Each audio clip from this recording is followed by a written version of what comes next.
നമസ്കാരം, ഞാൻ Ashna. Al Hilal hospitals and medical centres അവതരിപ്പിക്കുന്ന BMC ന്യൂസ് ലൈവിലേക്ക് സ്വാഗതം. വിശദമായ വാർത്തകളിലേക്ക്. ഗുദൈബയിലെ അപ്പാർട്ട്മെന്റിൽ തീപിടുത്തം. ഗുദൈബയിലെ അപ്പാർട്ട്മെന്റിലുണ്ടായിരുന്ന തീപിടുത്തം. സിവിൽ ഡിഫൻസ് സ്ഥലത്തെത്തി തീ അണച്ചു. റെസിഡൻഷ്യൽ കെട്ടിടങ്ങളിൽ ഒന്നിലാണ് തീപിടുത്തമുണ്ടായത്. മുൻകരുതലിന്റെ ഭാഗമായി താമസക്കാരെ കെട്ടിടത്തിൽ നിന്ന് ഒഴിപ്പിച്ചു. വൈദ്യുതി വയറിംഗിലെ തകരാറാണ് തീപിടുത്തത്തിന് കാരണമായത്. മനാമ ഗോൾഡ് സിറ്റിയിൽ ആഭരണ മോഷണം. യുവാവും യുവതിയും അറസ്റ്റിൽ. മനാമ ഗോൾഡ് സിറ്റിയിൽ നിന്ന് 2125 ദിനാർ വിലയുള്ള ആഭരണങ്ങൾ മോഷ്ടിച്ച കേസിൽ 2 പേർ അറസ്റ്റിലായി. അറബ് യുവാവും യൂറോപ്യൻ യുവതിയുമാണ് അറസ്റ്റിലായതെന്ന് ആഭ്യന്തര മന്ത്രാലയം അറിയിച്ചു. മോഷണത്തിന്റെ CCTV ദൃശ്യങ്ങൾ ആഭ്യന്തര മന്ത്രാലയം സോഷ്യൽ മീഡിയ അക്കൗണ്ടുകളിൽ പോസ്റ്റ് ചെയ്തു. ക്യാപിറ്റൽ ഗവർണറേറ്റ് പോലീസ് ഡയറക്ടറേറ്റാണ് അറസ്റ്റ് ചെയ്തത്. അൽ ഹിദായ സെന്റർ സൽമാനിയ മെഡിക്കൽ കോംപ്ലക്സുമായി സഹകരിച്ച് നടത്തിയ രക്തദാന ക്യാമ്പിൽ 125ഓളം പേർ രക്തം നൽകി. അൽ ഹിദായ ചെയർമാൻ ഷെയ്ഖ് സൊലാഹ് ബു ഹസൻ ക്യാമ്പ് ഉദ്ഘാടനം ചെയ്തു. Hamsa K Hamad, VP Abdul Razak, MM Rizaluddin, MP Sakkeer Hussain, Muhammad Naseer, Abdul Gafoor Padoor, Sameer Ali, TP Abdul Aziz, Shamseer OV, Suhad bin Subair, Abdul Latheef CM, Nishad Heed എന്നിവർ ക്യാമ്പിന് നേതൃത്വം നൽകി. ഇന്ത്യൻ സ്കൂളുകളിലെ 10ാം ക്ലാസ് വിദ്യാർത്ഥികൾ ഗണിത മത്സരത്തിൽ മികച്ച നേട്ടം കൈവരിച്ചു. സേക്രഡ് ഹാർട്ട് സ്കൂളിൽ നടന്ന വാശിയേറിയ ഗണിത മത്സരത്തിൽ ഇന്ത്യൻ സ്കൂളിലെ Hiba P Muhammad maths wizard കിരീടം നേടി. ബഹ്റൈനിലെ 15 സ്കൂളുകളിൽ നിന്നായി മത്സരത്തിനെത്തിയ 192 പേരെ പിന്തള്ളിയാണ് ഹിബ കിരീടം നേടിയത്. ഇന്ത്യൻ സ്കൂളിനെ പ്രതിനിധീകരിച്ച് സംഹിതയുള്ള ശ്രദ്ധേയമായ പ്രകടനത്തോടെ ഫൈനൽ റൗണ്ടിലെത്തി സ്കൂൾ ടോപ്പർ ബഹുമതി നേടി. ഹിബയും സംഹിതും ഇന്ത്യൻ സ്കൂൾ 10ാം ക്ലാസ് വിദ്യാർത്ഥികളാണ്. മികച്ച വിജയം നേടിയ വിദ്യാർത്ഥികളെയും മാർഗദർശനം നൽകിയ എല്ലാ ഗണിത അധ്യാപകരെയും വിശിഷ്ട അനിത ഷാജൻ, സ്റ്റെല്ല മേരി, ബിനിരാജ് എന്നിവരെയും ഗണിത വകുപ്പ് മേധാവി ബിജോ തോമസ് അഭിനന്ദിച്ചു. Activities head teacher Sreekala Nair സ്കൂളിന്റെ പങ്കാളിത്തം ഏകോപിപ്പിച്ചു. ദാറുൽ ഷിഫ മെഡിക്കൽ സെന്റർ ഹൂറ ബ്രാഞ്ചിൽ LMRA പ്രീ എംപ്ലോയ്മെന്റ് ക്ലിനിക്ക് പ്രവർത്തനം ആരംഭിച്ചു. ബഹ്റൈൻ പാർലമെന്റ് അംഗം Muhammad Hussain ജനാഹി pre employment clinic ഉദ്ഘാടനം ചെയ്തു. 24 മണിക്കൂറും ജനറൽ ഫിസിഷ്യൻ ഒബ്സർവേഷൻ, ഫാർമസി സേവനങ്ങളും ഡോക്ടർ ഹോം വിസിറ്റ് സേവനവും ലഭ്യമാണ്. രാവിലെ 9 മുതൽ ഉച്ച 12 വരെയും വൈകുന്നേരം 5 മുതൽ രാത്രി 10 വരെയും സ്പെഷ്യലിസ്റ്റ് ഡോക്ടർമാരുടെ സേവനങ്ങൾ ലഭ്യമാക്കിയിട്ടുണ്ട്. ചടങ്ങിൽ Darul Shifa medical centre managing director KT Muhammad Ali, general manager Ahmed Shameer, marketing and business development head Rejul Karuvanthodi, HR director Rasheeda Muhammad Ali, management അംഗങ്ങൾ, ഡോക്ടർമാർ, ജീവനക്കാർ എന്നിവർ പങ്കെടുത്തു. കൊല്ലം പ്രവാസി അസോസിയേഷൻ റിഫ ഏരിയയ്ക്ക് പുതിയ നേതൃത്വം. കൊല്ലം പ്രവാസി അസോസിയേഷന്റെ ജില്ലാ സമ്മേളനത്തിന് മുന്നോടിയായുള്ള റിഫ ഏരിയ സമ്മേളനം കഴിഞ്ഞ ദിവസം മാമീർ ഗ്രാൻഡ് റെസ്റ്റോറന്റ് ഹാളിൽ നടന്നു. ജോയിന്റ് സെക്രട്ടറി സാജൻ നായർ സ്വാഗതം ആശംസിച്ചുകൊണ്ട് തുടങ്ങിയ സമ്മേളനം ഏരിയ കോർഡിനേറ്റർ കോയിവിള മുഹമ്മദ് ഉദ്ഘാടനം ചെയ്തു. ഏരിയ പ്രസിഡന്റ് സുരേഷ് ഉണ്ണിത്താൻ അധ്യക്ഷത വഹിച്ചു. KPA പ്രസിഡന്റ് നിസാർ കൊല്ലം സംഘടന പ്രവർത്തന ഉദ്ബോധക പ്രസംഗം നടത്തി. കഴിഞ്ഞ 2 വർഷത്തെ ഏരിയ പ്രവർത്തന റിപ്പോർട്ട് ഏരിയ സെക്രട്ടറി ഷിബു സുരേന്ദ്രനും സാമ്പത്തിക റിപ്പോർട്ട് ഏരിയ ട്രഷറർ മഞ്ജു വർഗീസും അവതരിപ്പിച്ചു. അംഗങ്ങൾ നിർദ്ദേശിച്ച ഭേദഗതിയോടെ ഇരു റിപ്പോർട്ടും സമ്മേളനം പാസാക്കി. തുടർന്ന് നടന്ന 2024-26 കാലയളവിലേക്കുള്ള പുതിയ ഭരണസമിതിയുടെ തിരഞ്ഞെടുപ്പ് ഭരണാധികാരി ഏരിയ കോർഡിനേറ്റർ അനിൽകുമാറിന്റെ നേതൃത്വത്തിൽ നടന്നു. ഏരിയ കമ്മിറ്റിയിൽ നിന്നും സെൻട്രൽ കമ്മിറ്റിയിലേക്കുള്ള പ്രതിനിധികളായി ഷിബു സുരേന്ദ്രനെയും മഞ്ജു വർഗീസിനെയും തിരഞ്ഞെടുത്ത പ്രഖ്യാപനം ഏരിയ കോർഡിനേറ്റർ കോയിവിള മുഹമ്മദ് നടത്തി. പുതുതായി തിരഞ്ഞെടുത്ത ഏരിയ ഭാരവാഹികളുടെ പ്രഖ്യാപനം സെക്രട്ടേറിയറ്റ് അംഗം സന്തോഷ് കാവനാട് നടത്തി.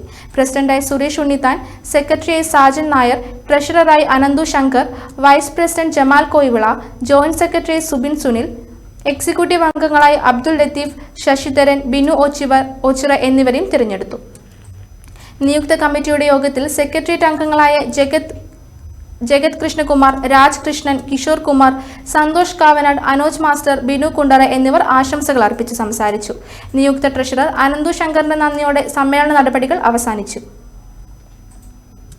ലോക തൊഴിലാളി ദിനം ബഹ്റൈൻ പ്രതിഭ ആസ്കറിലുള്ള ചാപ്പോ കമ്പനിയിലെ തൊഴിലാളികളുടെ താമസ സ്ഥലത്ത് ആഘോഷിച്ചു. തൊഴിലാളികളും പ്രതിഭാ നേതാക്കളും പ്രവർത്തകരും ഒത്തൊരുമിച്ചുള്ള പരിപാടിക്ക് പ്രതിഭാ സ്വരലയ ഗായക സംഘം മാറ്റുകൂട്ടി. ഗായകരായ അഖിൽ കൃഷ്ണൻ, ഹരിശങ്കർ, വിശ്വ സുകേഷ്, ഷഫീർ വയനാട്, വേദവ്യാസ്, ദിനേശ് ചേമ്പാല, വൃദ്ധ ശ്രീജേഷ്, മുഹമ്മദ് ഷുഹൈബ് അമീർ, കൺവീനർ രാജീവ് KP എന്നിവർ നേതൃത്വം നൽകി. തുടർന്ന് നടന്ന കലാപരിപാടികൾ, ഉച്ചഭക്ഷണം എന്നിവയ്ക്ക് പ്രതിഭ മുഖ്യ രക്ഷാധികാരി P Sreejith, Prathibha acting secretary Sajeesha Prajith, president Binu Mannil, Prathibha രക്ഷാധികാരി സമിതി അംഗങ്ങളായ Sheeba Rajeevan, Sharif Kozhikode, joint secretary Mahesh KV, vice president Noushad Poonoor, treasurer Ranjith Kunnanthanam, കലാവിഭാഗം സെക്രട്ടറി പ്രജിൽ മണിയൂർ, കേന്ദ്ര കമ്മിറ്റി അംഗങ്ങളായ അനിൽകുമാർ KP, ജയകുമാർ, ഗിരീഷ് ശാന്തകുമാരി മോഹൻ, പ്രദീപ് പതേരി, ബിനു കരുണാകരൻ, സുരേഷ്, VK പ്രതിഭ വനിതാ വേദി സെക്രട്ടറി റീഗ പ്രദീപ്, വനിതാ വേദി president Shamitha Surendran, help line convener Jayesh VK, joint convener Nubin Ansari, Chappo camp supervisor Anwar TK, Ashraf PP എന്നിവർ നേതൃത്വം നൽകി. തുടർന്ന് പ്രതിഭ വനിതാ വേദിയുടെ ആഭിമുഖ്യത്തിൽ ട്യൂബിലുള്ള സർക്കിൾ ക്ലീനിംഗ് കമ്പനിയുടെ വനിതാ ലേബർ ക്യാമ്പിലെ തൊഴിലാളികൾക്ക് ഭക്ഷണ കിറ്റ് എക്സിക്യൂട്ടീവ് അംഗങ്ങളുടെ നേതൃത്വത്തിൽ വിതരണം ചെയ്തു. PMC ന്യൂസിൽ ഇനിയൊരിടവേള.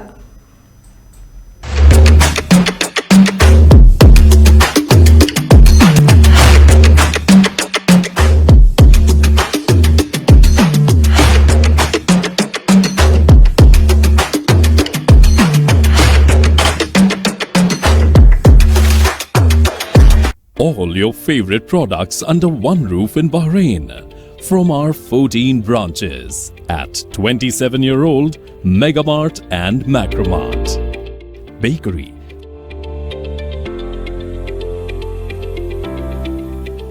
fresh meat and fish,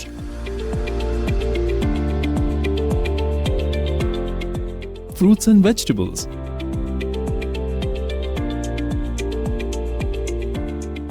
sweets and snacks, ready-to-eat foods,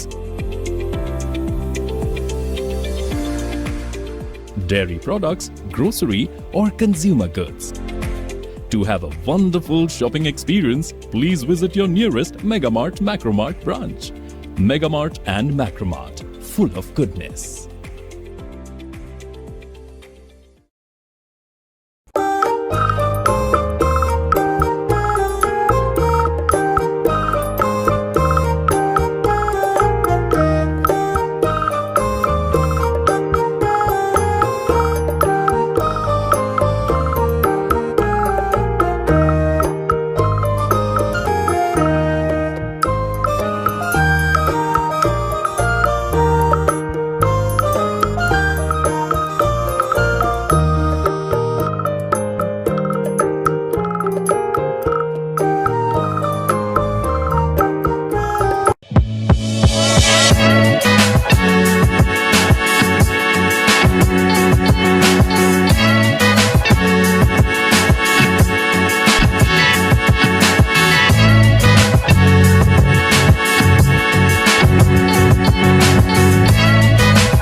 വാർത്തകൾ തുടരുന്നു.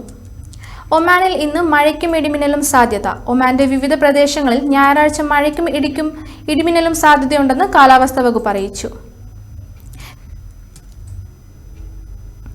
20 മുതൽ 40 മില്ലിമീറ്റർ വരെ മഴ ലഭിച്ചേക്കും. മണിക്കൂറിൽ 27 മുതൽ 64 കിലോമീറ്റർ വേഗതയിൽ കാറ്റ് വീശിയേക്കും. ആലിപ്പഴവും വർഷിക്കും. യുദ്ധവിമാനം പറത്തി AI, വേഗം 885 കിലോമീറ്റർ. കാലിഫോർണിയയിലെ എഡ്വേർഡ് വ്യോമതാവളത്തിൽ നിന്ന് ഇന്നലെ ഉച്ചയ്ക്ക് പറന്നുയർന്ന F-16 യുദ്ധവിമാനം ചരിത്രം കുറിച്ചു. പൈലറ്റ് ഇല്ലാതെ വിമാനം നിയന്ത്രിച്ചത് AI സംവിധാനമാണ്. US വ്യോമസേനാ സെക്രട്ടറി ഫ്രാൻസ് കെൻഡലിനെയും വഹിച്ചായിരുന്നു ചരിത്രയാത്ര. പൈലറ്റുമായുള്ള F-16 യുദ്ധവിമാനവുമായി ചേർന്നുള്ള യാത്രയിൽ AI വിമാനം ഒപ്പത്തിനൊപ്പം കുതിച്ചു. മണിക്കൂറിൽ 885 കിലോമീറ്റർ വേഗത്തിലായിരുന്നു മിന്നൽ യാത്ര. സൈനിക വ്യോമയാന രംഗത്ത് AI ഉപയോഗത്തിലെ നിർണായക ചുവടുവെപ്പാണിത്. 2028 ആകുമ്പോഴേക്കും 1000 AI യുദ്ധവിമാനങ്ങൾ അണിനിരത്തുകയാണ് US-ന്റെ ലക്ഷ്യം. US-ലെ മിയാമി വിമാനത്താവളത്തിൽ വെച്ച് യാത്രക്കാരനിൽ നിന്ന് പാമ്പുകളെ പിടികൂടി. പാമ്പുകളെ ബാഗിലിട്ട് പാന്റിനുള്ളിൽ ഒളിപ്പിച്ചു വെച്ചിരിക്കുകയായിരുന്നു യാത്രക്കാരൻ. ചെക്ക് പോയിന്റിൽ വെച്ച് യാത്രക്കാരനെ പരിശോധിച്ചപ്പോഴാണ് വിമാനത്താവളത്തിലെ ജീവനക്കാർ ഞെട്ടിപ്പോയത്. പരിശോധനയിൽ ബാഗിലാക്കിയ 2 വലിയ വെള്ളപ്പാമ്പുകളെയാണ് കണ്ടെത്തിയത്. ഈ ബാഗ് സ്വന്തം പാന്റിനുള്ളിൽ ഒളിപ്പിച്ചു വെച്ചിരിക്കുകയായിരുന്നു. പാമ്പുകളെ അധികൃതർ ഫ്ലോറിഡ വൈൽഡ് ലൈഫ് കൺസർവേഷൻ ഡിപ്പാർട്ട്മെന്റിന് കൈമാറി. പിടികൂടിയ പാമ്പുകളുടെ ചിത്രവും പുറത്തുവിട്ടിട്ടുണ്ട്. രാജ്യത്ത് ICSE 10th, ICSE 12th ക്ലാസുകളിലെ പരീക്ഷാ ഫലങ്ങൾ തിങ്കളാഴ്ച പ്രഖ്യാപിക്കും. രാവിലെ 11-നാണ് ഫലപ്രഖ്യാപനം. പിന്നാലെ വിദ്യാർത്ഥികൾക്ക് ഔദ്യോഗിക വെബ്സൈറ്റിൽ കയറി ഫലം പരിശോധിക്കാം. ഫെബ്രുവരി 21 മുതൽ മാർച്ച് 8 വരെയായിരുന്നു 10ാം ക്ലാസ് പരീക്ഷ. ICSE +2 പരീക്ഷ ഫെബ്രുവരി 26 മുതൽ ഏപ്രിൽ 4 വരെ നടന്നു. ഈ വർഷം ഏകദേശം 2.5 ലക്ഷം വിദ്യാർത്ഥികൾ പരീക്ഷ എഴുതി. 2023-ൽ 10ാം ക്ലാസ്സിൽ 98.94-ഉം +2-വിന് 96.93-ഉം എന്നിങ്ങനെയായിരുന്നു വിജയശതമാനം. കാണാതായ യുവതിയെ അയന്നൂരിലെ ഒരു വീട്ടിൽ മരിച്ച നിലയിൽ കണ്ടെത്തി. അനില എന്നയാളാണ് മരിച്ചത്. യുവതിയെ കാണാനില്ലെന്ന് ഭർത്താവ് പരാതി നൽകിയിരുന്നു. ഇതിന്റെ പിറ്റേ ദിവസമാണ് അനിലയുടെ മൃതദേഹം കണ്ടെത്തിയത്. ഈ വീട് നോക്കാൻ ഏൽപ്പിച്ചിരുന്ന യുവാവ് സുദർശൻ പ്രസാദിനെ 22 കിലോമീറ്റർ അകലെ കുറ്റൂർ ഇരുളിൽ തൂങ്ങി മരിച്ച നിലയിലും കണ്ടെത്തി.